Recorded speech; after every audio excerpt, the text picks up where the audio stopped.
안녕하세요. 미스터 복 웃음보기 이정복입니다. 오늘은 화요일이죠. 2024 7월 16일 화요일입니다. 오늘은 어깨 통증이죠. 어깨 통증의 중심과 핵심 근육인 극상근과 견갑하근을 3맵의 관점에서 한번 접근해 보겠습니다.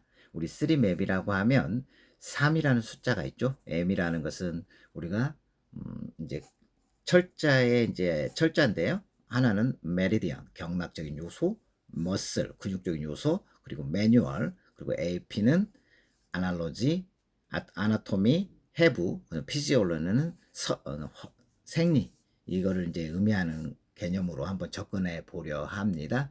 우리가 어깨가 아프면 흔히들 뭐 회전근개 파열이라든지 오십견이라고 이제 접근을 많이들 하잖아요. 근데 이제 스리맵의 관점에서 결국은 내가 어디가 아프다고 하면 우리가 이제 근육적으로 바라본다 볼 수도 있고, 또 다른 사람은 경락적인 요소로 바라볼 수도 있고, 어떤 분은 또 영양 섭생 화학적으로 바라볼 수 있다고 생각을 합니다.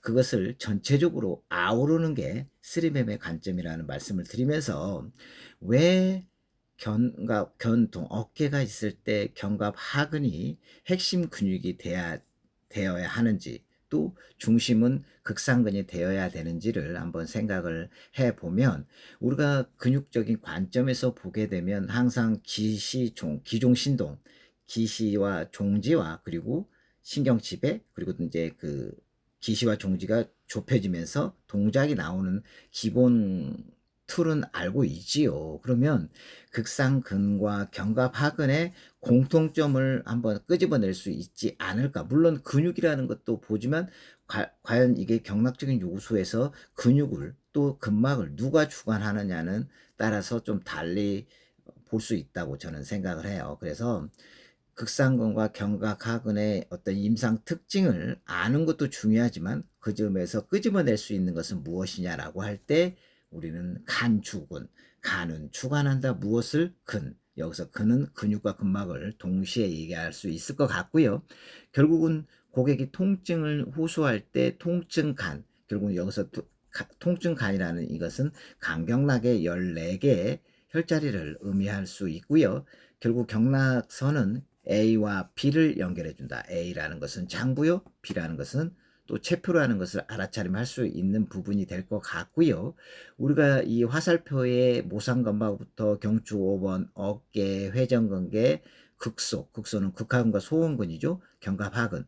결국은 이 회전근개 4개의 문에서 극하근과 소원근과 견갑하근이 서로 이 외전이라든가 어떤 경관절의 움직임을 할 때, 외전, 내전을 할 때 이 롤링과 슬라이딩을 제대로 하면 문제가 없는데, 이 롤링과 이 슬라이딩을 못하게 되면 이 극하근과 소음근의 균형이 깨졌을 때 엉뚱깡뚱하게도 극상근의 영향을 갈 수밖에 없다는 말씀을 드리고요. 이 극상근은 단순하게 외전 근육만 되는 게 아니라 이 경관절 팔 ROM이 나오는 거죠. 여기에 다 관여한다는 것을 또 알아차림하고, 이 극상근을 통해서 신경 흐름이 극상근을 통해서 극한으로 간다는 것도 우리는 알아차림할 수 있을 것 같습니다. 그래서 자료에서 보시면 극하근과 소음근의 견갑하근이 균형이 깨지면 그 여파가 극상근으로 가고,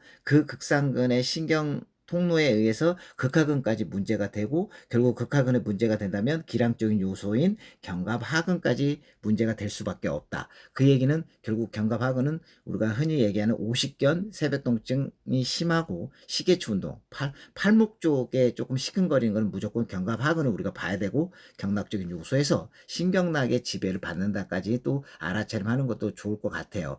또 그래서 극하근과 소음근, 견갑하근의 그거를 한마디로 얘기하게 되면 회전근개라고 얘기를 할 수 있고, 회전근개는 경관절의 안정화에 기여를 한다는 것을 알 수 있고, 또 회전근개는 그 상위 대변은 어깨라는 것은 흉쇄 견상은 세두다.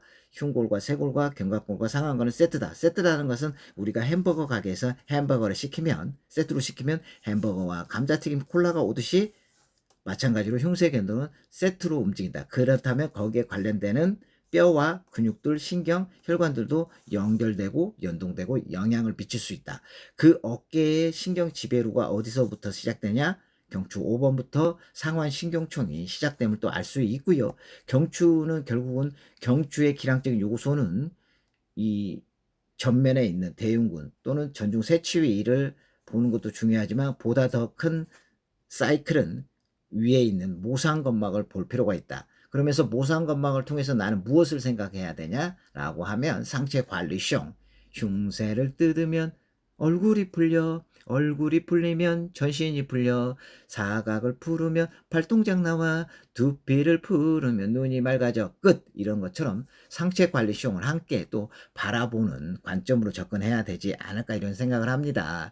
우리가 흔히들 뭐 극상근 하면 ADL, All Daily Life라고도 할 수도 있고 Activity Daily Life라고도 할 수 있어요. 일상생활이 안 돼요. 그러면 일상생활이 안 된다는 건 뭐예요?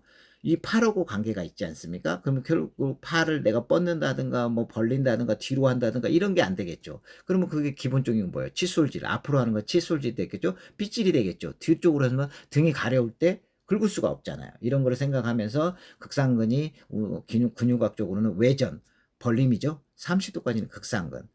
그리고 나서 이제 삼각근. 그러나 외전에 주던 거는 우리가 또 삼각근이라는 것을 알아차림할 수 있고 또 여기서 참고적으로 회전근개의 통증 패턴은 다 삼각근을 걸친다. 그러니까 삼각근은 가짜 통증이라고도 얘기도 할 수 있지만 결국 또 삼각근은 경관절의 움직임에 키플레이어랑까지 같이 알아두면 되지 않을까 이런 생각을 하면서 결국은 어깨 통증이 왔을 때 우리가 바라보는 핵심 근육은 견갑하근부터 봐야 되고 견갑하근은 심경락의 지배를 받는다는 거고 심은 결국은 뭐하고 관계 있냐? 우행적인 요소에서 화하고 관계다. 화는 뭐냐? 쉽게 얘기해서 체온이다.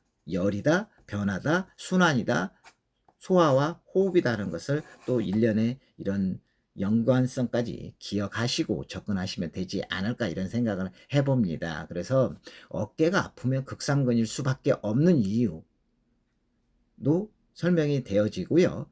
거기서 우리가 견갑하근이 견갑골 안쪽에 밑에 쪽에 있잖아요. 그럼 우리가 그거를 끄집어낼 수가 없어요. 그러면 역할론에 의해서 천층부터 타켓을 작복한다. 그렇다면 견갑하근의 기량 포인트는 기량적 요소인 극하근과 소음근은 풀어주면 되지 않을까 이런 생각을 하면서 어깨 통증의 중심과 핵심 근육인 극상근과 견갑하근에 대해서 이야기를 드렸습니다.